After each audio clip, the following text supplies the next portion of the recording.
శ్రీ శివదుర్గ జ్యోతిష్యాలయం ఆర్థిక ఉద్యోగ కుటుంబ మరే ఇతర సమస్యలకైనా పరిష్కారం చూపబడును. పరిష్కారం కోసం ఈ నంబర్ని సంప్రదించండి. బీఆర్ఎస్ ఎమ్మెల్సీ కవిత కస్టడీని 3 రోజుల పాటు పొడిగిస్తూ కోర్టు ఉత్తర్వులు ఇచ్చింది. మరి ఎన్ఫోర్స్మెంట్ డైరెక్టరేట్ అధికారులు 5 రోజులకు కస్టడీ ఇవ్వాలంటూ రోజవెన్యూ కోర్టు జడ్జి కావేరి బవేజాను కోరారు. కాకపోతే ఆమె కేవలం 3 రోజులు మాత్రమే ఈడీ కస్టడీకి ఇచ్చింది. మరి ఈ నేపథ్యంలో ఆమెను రోజవెన్యూ కోర్టు నుంచి ఈడీ కార్యాలయానికి తరలించారు. మరి లంచ్ తర్వాత ఆమెకు ఈ ఇంట్రాగేషన్ అనేది స్టార్ట్ అవుతుంది. మరి ఇప్పటికే ఈడీ కస్టడీలో ఢిల్లీ ముఖ్యమంత్రి అరవింద్ కేజ్రీవాల్ కూడా ఉన్నారు. మరి అరవింద్ కేజ్రీవాల్ని కవితని కలిపి విచారిస్తారని సమాచారం అందుతుంది.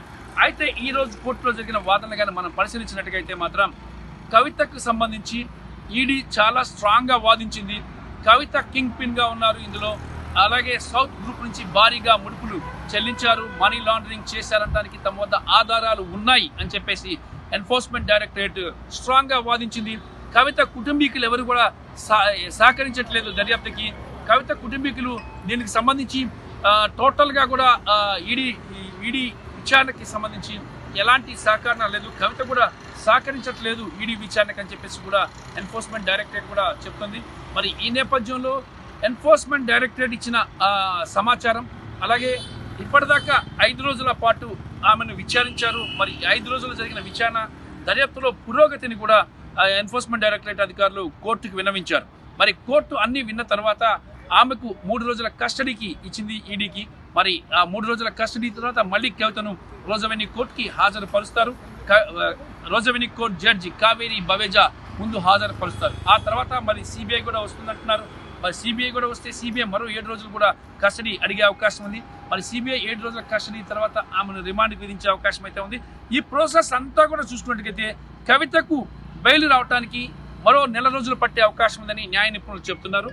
మరి ఏది ఏమైనా సరే ఈరోజు స్ట్రాంగ్గా వాదనలు వినిపించింది ఈడీ. అలాగే కవిత హెల్త్ పరిస్థితిపై కూడా కొంత ఆందోళనకరంగా ఉందని చెప్పేసి కవిత న్యాయవాదులు ఒక పిటిషన్ కూడా వేశారు. మరి ఆ పిటిషన్లో కవిత బీపీ ఎక్కువగా ఉంది, ఆమెను ఉక్కిరిబిక్కిరి చేస్తున్నారు. మరి ఈ నేపథ్యంలో కవితకు కొంత రిలీఫ్ ఇవ్వాలని చెప్పేసి కూడా కవిత తరపున న్యాయవాదులు కోరడం జరిగింది. దానికి ఒక పిటిషన్ కూడా వేయడం కూడా జరిగింది.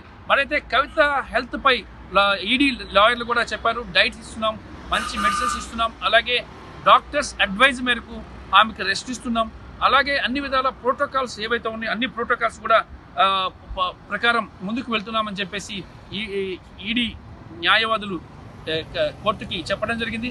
మరి కోర్టు మాత్రం ఈ విషయంలో ఈడీతో సమ్మతించి ఈడీ ఇచ్చిన సమాచారంతో కొంత ఏకీభవించి 3 రోజుల కస్టడీని అయితే ఇవ్వడం జరిగింది. ప్రధానంగా కవితకు సమీర్ మహేందర్తో కలిపి కవితను విచారించాలి అనేది ప్రధానమైన ఉద్దేశం ఈడీ దగ్గర ఉంది. అలాగే ఢిల్లీ ముఖ్యమంత్రితో కూడా కలిపి విచారించాలనేది మరో ఉద్దేశం కూడా ఉంది.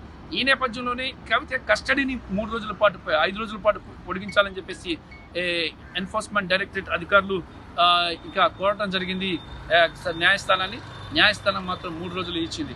మరి ఏది ఏమైనా సరే కవితకు సంబంధించి అనేక అంశాలు రాబడుతున్నారు ఎన్ఫోర్స్మెంట్ డైరెక్టరేట్ అధికారులు. మరి ఆమె బెయిల్కి వస్తుందా అంటే ఇప్పట్లో బెయిల్ రావడం చాలా కష్టమే. బెయిల్ రావడానికి మరింత సమయం పట్టే అవకాశం అయితే ఉందని చెప్పేసి తెలుస్తోంది. రామకృష్ణ టీవీ, న్యూఢిల్లీ. మరిన్ని వీడియోస్ కోసం ఛానల్ ని సబ్స్క్రైబ్ చేయండి. లేటెస్ట్ అప్డేట్స్ కోసం వాట్సాప్ ఛానల్ ని ఫాలో చేయండి. అండ్ లింక్ డిస్క్రిప్షన్ లో ఉంది.